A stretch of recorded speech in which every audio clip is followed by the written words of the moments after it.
எல்லோருக்கும் வணக்கம். ரொம்ப ரொம்ப சந்தோஷம். இந்த மாரி ஒரு நிகழ்ச்சி. நிஜமா இது ஒரு கனவு மாதிரி தான் இருக்கு எனக்கு. இது ரிலீஸ் ஆகுமா? அந்த மாரி ஒரு பெரிய கொஸ்டின் மார்க் போட்டிருந்தது, இந்த படத்த பொறுத்த அளவுல. ஆனா, கடவுள் இருக்கார்.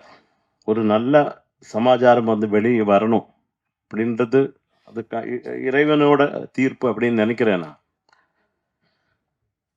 ரொம்ப சந்தோஷம். நம்ம பண்ண ஒரு ஒர்க் வந்து வெளிவரும்போது, மக்கள்கிட்ட வரும்போது தான் அதுக்கு ஒரு கம்ப்ளீஷன் வருது. அப்ப அதனால ரொம்ப மனசுல ரொம்ப சந்தோஷமா இருக்கு. சந்தோஷமா இருக்குன்னு சொன்னது இவருக்கு பிடிக்கலன்னு நெனைக்கிறேன்.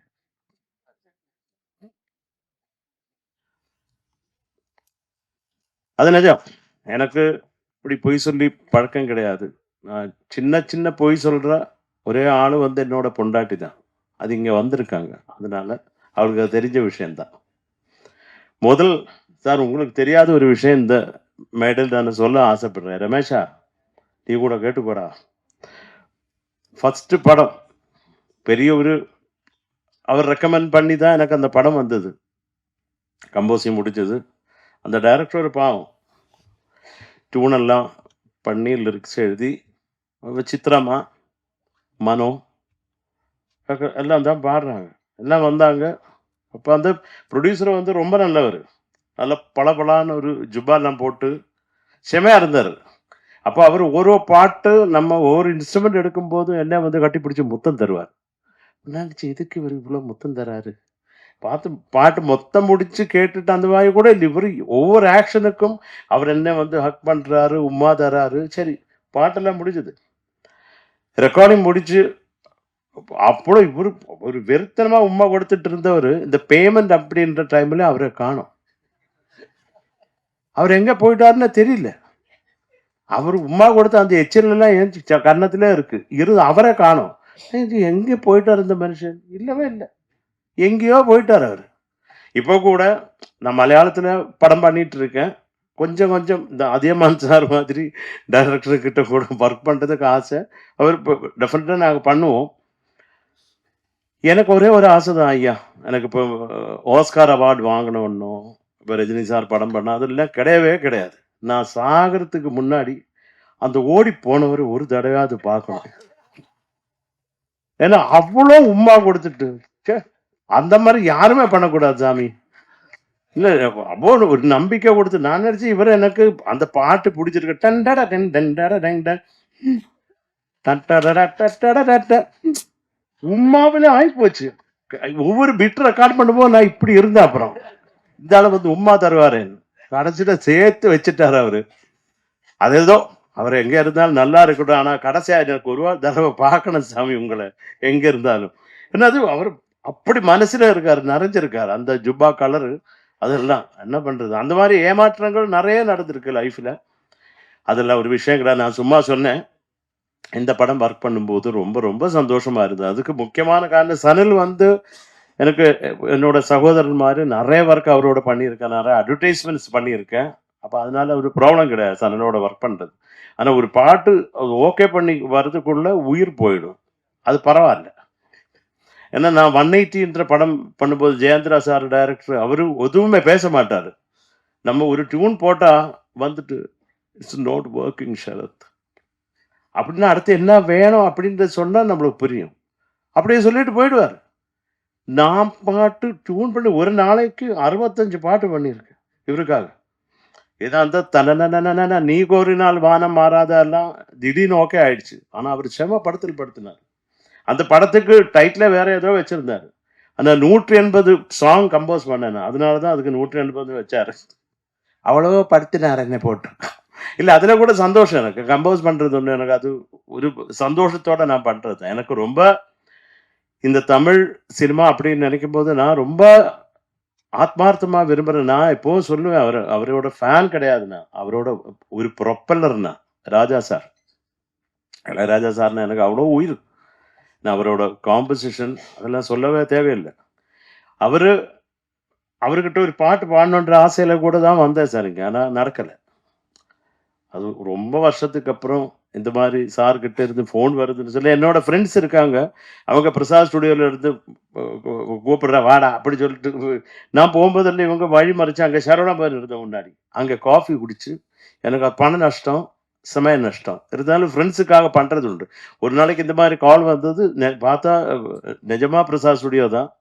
நான் வந்தேன், சார பார்த்தேன். எனக்கு அதெல்லாம் ஆச்சரியமா இருந்தது. இப்ப தாரதப்பட்டை அப்படின்ற படத்துல அந்த "என் உள்ளம் கோவில் அங்கே உண்டு தெய்வம்" அப்படின்ற பாட்டு சார் பாட வச்சாரு. அது ம உங்களுக்கெல்லாம் இப்போ ராஜா சார் தான் முன்னாடி நின்னு பாடணும். முன்னெல்லாம் கேபின்ல இருந்து ஏதாவது திட்டினா அந்த வழியா ஓடி போயிடலாம். இது அவர தாண்டி தான் ஓடணும். வாய்ப்பே இல்ல. இப்ப அவரும் முன்னாடி இருக்காரு. 2 பாடி முடிச்சதுக்கப்புறம் பாட்டு ப்ளே பண்ணாரு. 2வது வாட்டி ப்ளே பண்ணாங்க. இப்ப அதான் டைம்ல பாலா சாரோட படம் தான். அவங்க எல்லாம் இருந்தாங்க. நான் இப்படி இவரு திட்டுனா பரவால்ல. ஏன்னா ராஜா சார் கிட்ட இருந்து திட்டு வாங்குறதுக்கும் ஒரு குடுப்பினை வேணும் அப்படின்னு நினைக்கிற ஆளு நான். அவர் என் பக்கத்துல வந்து என்ன இப்படி கன்னத்த பிடிச்சுக்கிட்டு, "நீ இதுவரைக்கும் எங்க இருந்த?" அப்படின்னு கேட்டான். அவ்வளவுதான் எனக்கு ஞாபகம். ஆ! என்னோட ஃபேமிலில எல்லாரும் செத்து போயிடுச்சுன்னா நான் எப்படி அழுவேன்? அந்த மாரி அழுதேன். கடைசியில சார அவரோட கர்ச்சீஃப் எடுத்து என் கண்ணீர் எல்லாம் ஒப்பி, நம்ம ஒரு ஃபோட்டோ எடுக்கலாம் ஷரத்தோடன்னு சாரு சொல்லி எடுத்த ஃபோட்டோ தான் என் வீட்ல வச்சிருக்கேன். அடுத்த நாளைக்கு சார் அவரே ஃபோன் பண்ணி, "நேத்தெல்லாம் உன் பாட்டே இருந்தது ஷரத் என்னோட மண்டையில" அப்படி.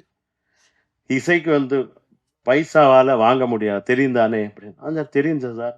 ஆனா நீங்க காசு தராதீங்க. இந்த ஒரு நான் என்னோட இந்த ஜென்மங்களோட புண்ணியமா நினைக்கிறேன். நீ உங்க காம்போசிஷன் பாட முடிஞ்சது" அப்படின்னு. "இல்ல அதுக்கு இல்ல. இளையராஜா மனசார பண்ணா நீ வாங்கிப்பேன்ல" அப்படின்னு. நான் சொன்னேன், "காசு தராதீங்க சார். நீங்க என்ன வேணா ஒரு அடி குடுத்தா கூட பரவால்ல வாங்கிக்கிறேன். கைய காட்டு" அப்படின்னா கைய நீட்டி எனக்கு ஒரு நவரத்தின மோதிரம் போட்டு விட்டாரு அவரு. அது அதுக்கு மேல ஒண்ணும் எனக்கு ஆஸ்கார் வேண்டாம் சாமி. அதுதான் எனக்கு. வேற ஒண்ணும் இல்ல. ஏன்னா, சித்ரா அம்மா கூட கிட்டத்தட்ட 1300 பாடல்கள் பாடியிருக்கு. அந்த அம்மாவுக்கு ராஜா சார் ஒரு பழம் கூட வாங்கி கொடுத்தது கிடையாது. அந்த வருத்தம் இருக்கு. என்னோட மோதிரத்த பிடிச்சு அழுதுட்டாங்க சித்ரா அம்மா. கடைசியில கேட்ட ஒரு பழம் கூட வாங்கலன்ற வருத்தத்துல தானே அம்மா அழுறீங்கன்னு. அது இல்ல சொல்றேன். அவர் அப்படி அப்படி பண்றவரு கிடையாது. இப்ப ராஜா சார் மியூசிக்கு அது கேட்டு சார்கிட்ட நான் சொல்லியிருக்கேன். அது கேட்டு தான் இன்ஸ்பயர் ஆயி தான் மியூசிக் பண்ணணும்னு வந்தேன் சார். அது உங்க மியூசிக் கேட்டு தான் ஐயோ! பண்ணக்கூடாதுன்னு தோணுது அப்படின்னு. ஒரு அப்படிப்பட்ட ஆளு. அது மட்டும் இல்ல எனக்கு இப்போ வாழ்த்து சொன்ன ரமேஷ் விநாயகம். ஒரு வண்டர்ஃபுல் கம்போசர். நான் கடவுள வேண்டிக்கிறது எனக்கு படம் கிடைக்குதோ இல்லையோ, அவனுக்கும் கொஞ்சம் படம் கிடைக்கட்டும் அப்படித்தான். இது ஃப்ரெண்ட்ஷிப் அப்படின்னு எடுத்துக்கிட்டாலும் பரவால்ல. ஆனா உண்மையான சமாச்சாரத்த சொல்ற இசை வந்து முறைப்படி பண்ண தெரிஞ்ச ஒரு அசாத்தியமான கம்போசர் வந்து ரமேஷ் நாயகம். வந்து எந்த இதுவும் கிடையாது. அவன் பண்ண வொர்க் பார்த்தாலே தெரியும். எதுவா இருந்தாலும் அந்த எவ்வளோ பாடல்கள். அது இவனோட ஒரு மிகப்பெரிய ஃபேன் தான் நான். இப்ப ரமேஷுக்கும் இந்த ஒரு டைம்ல வந்து அவனுக்கும் படங்கள் கிடைக்கணும் அப்படின்னு கடவுள வேண்டிக்கிறேன்.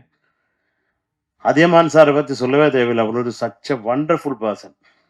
இந்த என்ன இவரு சன்னி சொல்ற மாரி கோட்ஃபாதர் அப்படின்னு. ரொம்ப நல்ல ஒரு தங்கமான மனுஷன்.